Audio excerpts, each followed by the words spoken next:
Imagine breathing the freezing air of the Pleistocene epoch, 50,000 years ago. You're trapped in a pitch-black cave in the Altai Mountains, surrounded by a brutal, unforgiving ice age. Your tiny clan huddles around a dying, smoking fire. You are utterly, terrifyingly isolated. For generations, your bloodline hasn't seen another human face outside of your own small family. Survival is the absolute only law that matters. But as the firelight flickers against the damp rock, a dark, uncomfortable question emerges. When the biological imperative to reproduce collided with absolute isolation, did early humans survive through incest? Part 1. The savage stereotype versus the brutal reality of the Ice Age. For decades, popular culture has painted a very specific, almost comical picture of cavemen. We imagine brutish, lawless savages wielding wooden clubs, communicating in grunts, and acting entirely on primal instinct without any concept of morality, rules, or societal boundaries. If they needed to repopulate and grow their tribe, the assumption was remarkably simple. They mated with whoever was physically closest to them. There were no laws, no religions, and no judgment. But science doesn't care about our pop culture stereotypes. To find the actual truth about human reproduction, we have to look past the Hollywood myths and stare directly into the brutal, unfiltered reality of the Paleolithic era. You need to understand that the Ice Age wasn't just cold. It was a ruthless, planetary-scale filter for life on Earth. During this time, human populations were not just small, they were almost microscopic compared to today's numbers. Imagine the entire population of a modern high school, perhaps just 2,000 or 3,000 people in total, scattered randomly across a vast landmass the size of the entire European continent. The physical distances between tribes were astronomical. The chances of your small hunting band running into another group of humans while tracking woolly mammoths or escaping terrifying cave hyenas were incredibly, almost impossibly slim. You could walk for months, perhaps even years, across the frozen tundra and never see a single footprint that didn't belong to your immediate family. So, put yourself in their fur-lined boots. If your entire clan consisted of just your parents, your siblings, and maybe a couple of aging aunts or uncles, what exactly happens when it's time for the next generation to find a mate? The biological drive to pass on your genes and ensure the continuation of your species is the single most powerful force in nature. It overrides logic.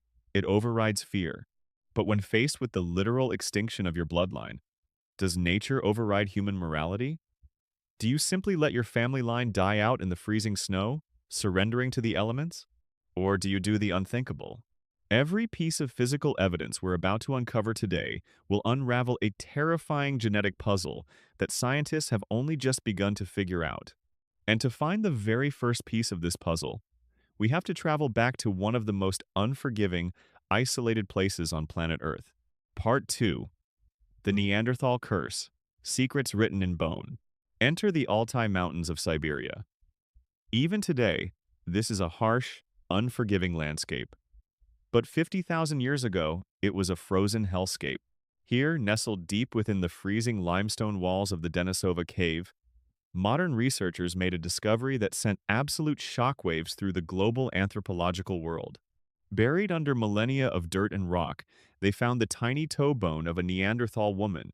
When geneticists at the Max Planck Institute for Evolutionary Anthropology managed to extract and sequence her ancient DNA, they weren't just looking at her broad ancestry. They were looking directly, intimately, into her family's deepest and darkest secrets. What they found wasn't just a biological record. It was a prehistoric tragedy. The results were chilling.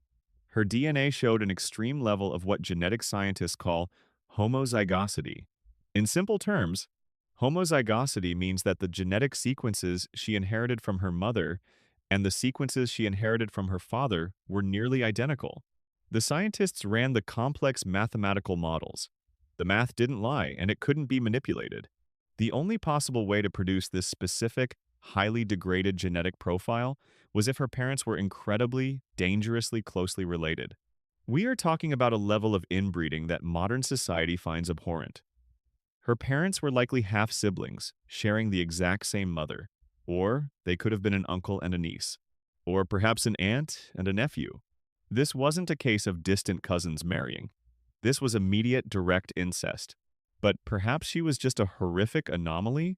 A tragic, one-off situation born out of extreme desperation in a single, isolated cave?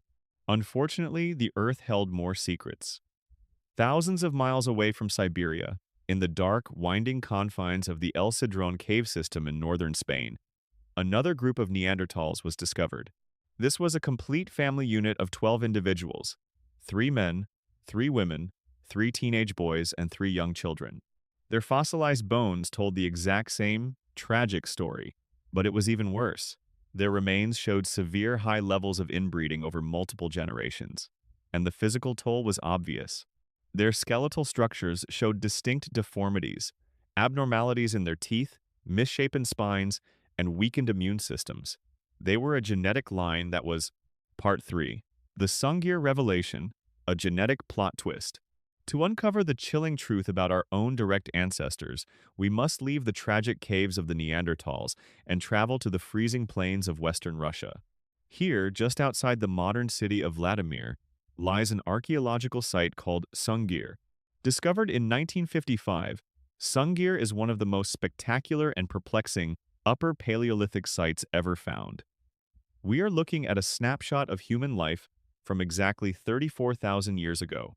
These Homo sapiens lived in the exact same brutal, unforgiving Ice Age environment as the Neanderthals. They faced the exact same terrifying freezing temperatures, the same desperate periods of starvation, and the exact same extreme physical isolation. By all biological logic, they should have fallen into the exact same trap of inbreeding just to keep their tiny populations alive. But when archaeologists unearthed the graves at Sunghir, they didn't just find bones. They found a profound mystery. The site contained the remains of an older man and, in a separate, spectacular grave laid head-to-head 2 young boys. But what shocked the researchers wasn't the bodies themselves. It was what covered them. The skeletons were draped in over 10,000 meticulously hand-carved mammoth ivory beads. Experimental archaeologists have calculated that carving just one of these beads using primitive stone tools takes about 45 minutes. That means the jewelry in this single grave represents over 7,500 hours of intense, back-breaking labor. Why would a starving, freezing, desperate group of hunter-gatherers spend thousands of hours making jewelry instead of hunting for food? The answer to that question is locked inside their DNA, and it is the exact reason why humanity survived the Ice Age. In 2017, a team of international geneticists successfully sequenced the complete genomes of the 4 individuals buried at Sunghir. They braced themselves, expecting to see the exact same tangled, degraded genetic mess that doomed the Altai Neanderthals. But when the data came back, the scientists were absolutely stunned. Despite living in a microscopic hunter-gatherer band of perhaps 25 people, in a world that was practically empty, these early Homo sapiens showed absolutely zero signs of close inbreeding. Let that sink in for a moment. Look at your own hands. Think about the massive, interconnected modern world you live in today. The genetic diversity between the individuals buried in that single, isolated prehistoric grave was comparable to the genetic diversity of a modern, functioning human city. They weren't brothers. They weren't uncles and nephews. At the very closest, they might have been second cousins. How is this even mathematically possible? If they lived in tiny, isolated groups in a freezing, endless wasteland, how on earth did they avoid mating with their own relatives? The answer is a testament to human brilliance. They didn't avoid it by accident. They avoided it by design. Part 4. The Invisible Web, How Empathy and Law Saved Us. This is the exact moment in the story of human evolution where we stop being just another species of intelligent ape and start becoming us. The DNA from Sunghir proved unequivocally that Homo sapiens were doing something extraordinary, something the Neanderthals either couldn't or simply wouldn't do. They were networking. Instead of isolating themselves in their own dark caves and surrendering to their immediate biological urges, our ancestors actively and dangerously sought out other human groups. They created vast, invisible, deeply complex webs of connection across the frozen tundra. A single band of 25 people wasn't a closed-off family. It was actually just one small node in a much larger, highly interconnected mating network of perhaps 200 or more individuals, spread out over hundreds of miles of hostile territory. But think about the logistical nightmare of this. How do you ensure you're not accidentally mating with a distant relative when there are no written records, no last names, and absolutely no way to communicate over long distances? You create human culture. Remember those 10,000 mammoth ivory beads? The ones that took thousands of hours to carve? Scientists now understand that these weren't just prehistoric fashion statements. They were highly sophisticated tribal identifiers. They were the world's very first ID cards. Our ancestors developed incredibly complex social rules, deeply spiritual ceremonies, and intricate symbolic art to track their lineages and establish safe alliances with other tribes. When different groups met during the harsh winters, they didn't just fight over resources. They traded specialized tools, they shared vital survival stories, and most importantly, they exchanged mates. They understood perhaps not through advanced microbiology, but through deep observational wisdom over generations that inbreeding led to weakness, disease, and death. They created the very concept of family law and exogamy, the practice of marrying outside your immediate group tens of thousands of years before the invention of the wheel, let alone the invention of writing. While the Neanderthals huddled in their caves, isolated, afraid, and genetically degrading into extinction, Homo sapiens were bravely walking hundreds of miles across the deadly ice, risking everything to build relationships. The outro, CTA, Ketuk Nangdo. The truth about prehistoric sex and survival isn't a story of lawless, primal savages acting on their most base animalistic instincts. It is, in fact, a story of profound social intelligence and incredible restraint. We did not survive the Ice Age simply because we had sharper spears, warmer clothes, or bigger muscles than the Neanderthals. In fact, physically, they were much stronger than us. We survived because we understood the immense, life-saving value of connection. We survived because we possessed the empathy to look beyond our immediate family circle, reach out across the terrifying, dark, frozen wasteland, and build the very first human networks. The fact that you are sitting here today, watching this video, is the undeniable living proof of their success. It is proof that empathy, communication, and the absolute rejection of isolation are quite literally coded into our DNA. It is the ultimate survival mechanism. So, the next time someone calls a brutish, ignorant, or isolated behavior prehistoric, you can tell them with absolute scientific certainty that they've got it all wrong. Our prehistoric ancestors weren't savages. They were brilliant social engineers who literally loved humanity into existence.